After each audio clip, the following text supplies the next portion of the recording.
ہم خبر آپ کو دیں، فیلڈ مارشل عاصم منیر نے اتوار کو امریکی صدر ڈونلڈ ٹرمپ سے بات چیت کی ہے۔ فائنینشل ٹائمز کا یہ دعویٰ ہے پاکستان خود کو ایران کے خلاف جنگ کے خاتمے کے لیے ثالث کے طور پر پیش کر رہا ہے۔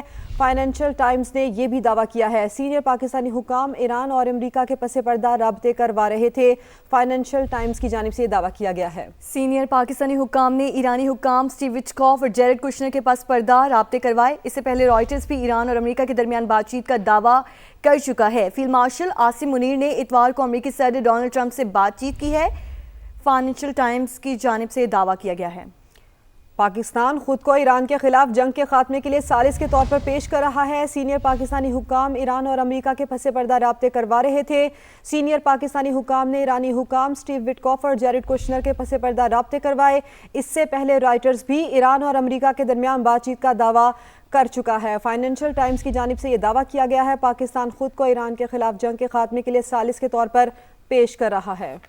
بلیٹن کا آغاز کریں سب سے بڑی خبر سے۔ ہولناک جنگ کے بعد امریکہ اور ایران کے درمیان مذاکرات، کئی نکات پر اتفاق ہو چکا۔ صدر ڈونلڈ ٹرمپ نے تصدیق کر دی، ایران کے بجلی گھروں پر حملے 5 دن کے لیے روک دیے گئے۔ امریکی صدر تہران سے معاہدے کے لیے پر امید، کہا ایران ڈیل چاہتا ہے، اگر معاہدہ ہوا تو یہ خطے کے لیے بہت شاندار بات ہوگی۔ معاہدہ 5 دن میں ہو سکتا ہے۔ ایران کے قابل احترام اعلیٰ رہنما سے بات چیت کی ہے، امید ہے مسئلے کو حل کیا جا سکتا ہے۔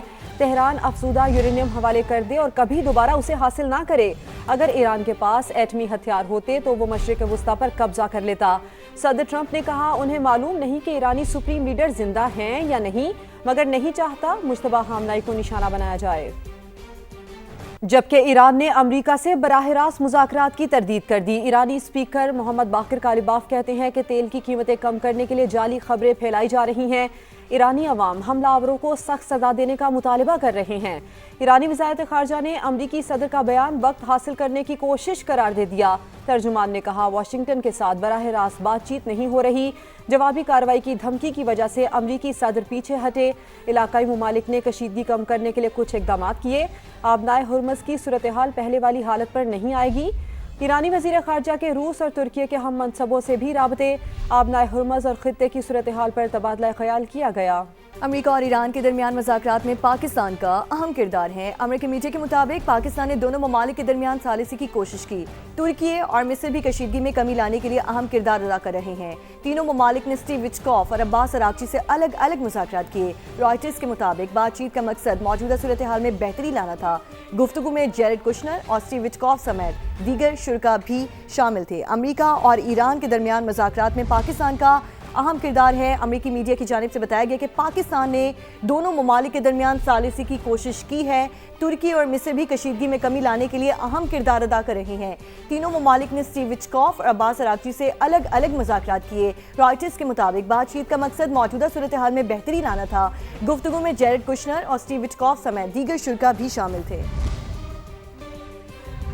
اور ایسے میں برطانیہ کا ایران امریکہ مذاکرات کا خیر مقدم۔ وزیر اعظم کیئر سٹارمر نے کہا کہ مذاکرات میں مثبت پیش رفت کی رپورٹ خوش آئند ہے۔ برطانیہ اس جنگ میں مزید نہیں الجھے گا۔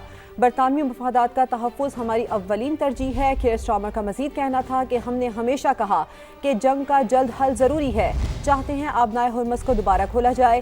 ڈیاگو گارسیا جزیرے پر کوئی میزائل نہیں لگا۔ ادھر یورپی یونین نے امریکی صدر کے اقدامات کا خیر مقدم کیا۔ سربراہ خارجہ پالیسی نے کہا کہ ایرانی پاور پلانٹس پر حملے مؤخر کرنے کے فیصلے کو سراہتے ہیں۔ انفراسٹرکچر پر حملے خطے میں افراتفری پیدا کر رہے ہیں۔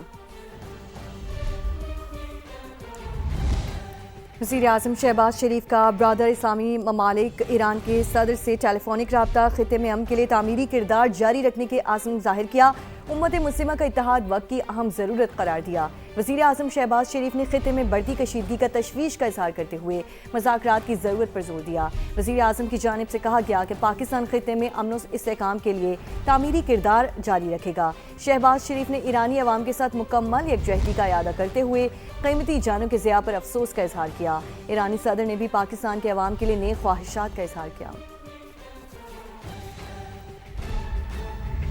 اور ایک طرف مذاکرات کی باتیں تو دوسری طرف دھڑا دھڑ حملے۔ امریکی اور اسرائیلی طیاروں کی ایران پر شدید بمباری۔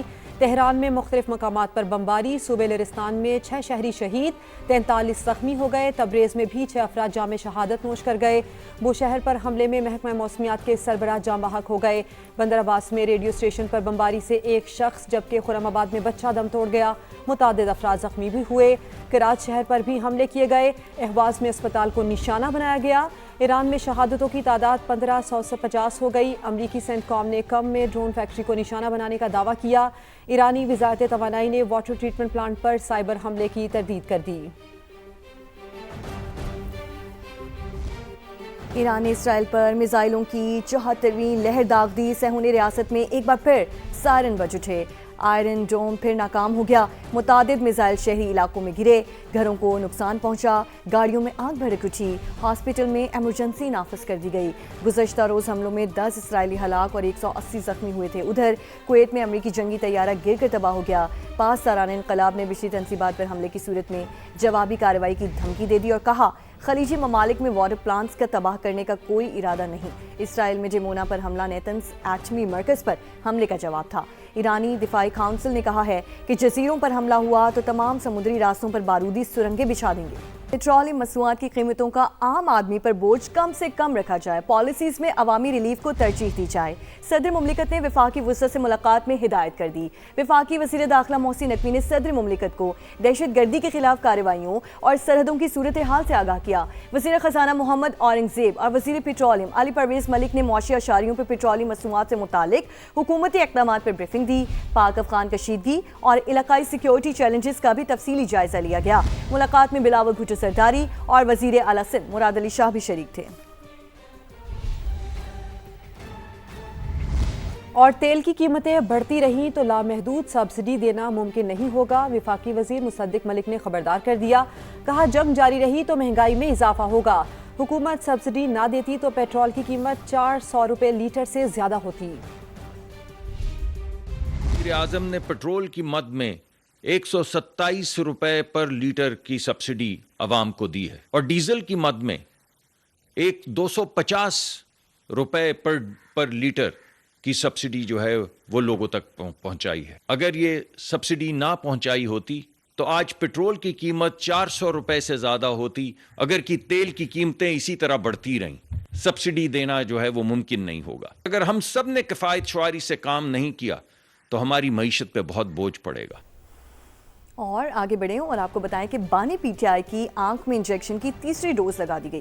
پروسیجر پیمز ہاسپٹل میں 22 اور 23 مارچ کی درمیانی شب مکمل کیا گیا۔ ڈاکٹرز نے صحت تسلی بخش قرار دے دی۔ پیمز ہاسپٹل کے اعلامیے کے مطابق آنکھ میں انجیکشن لگانے کا پروسیجر شعبہ امراض چشم کے سربراہ ڈاکٹر عارف خان اور Alshifa eye trust head of department کے ڈاکٹر ندیم قریشی نے کامیابی سے مکمل کیا۔ بانی پی ٹی آئی کو سخت سیکیورٹی میں رات گئے پیمز ہاسپٹل لایا گیا۔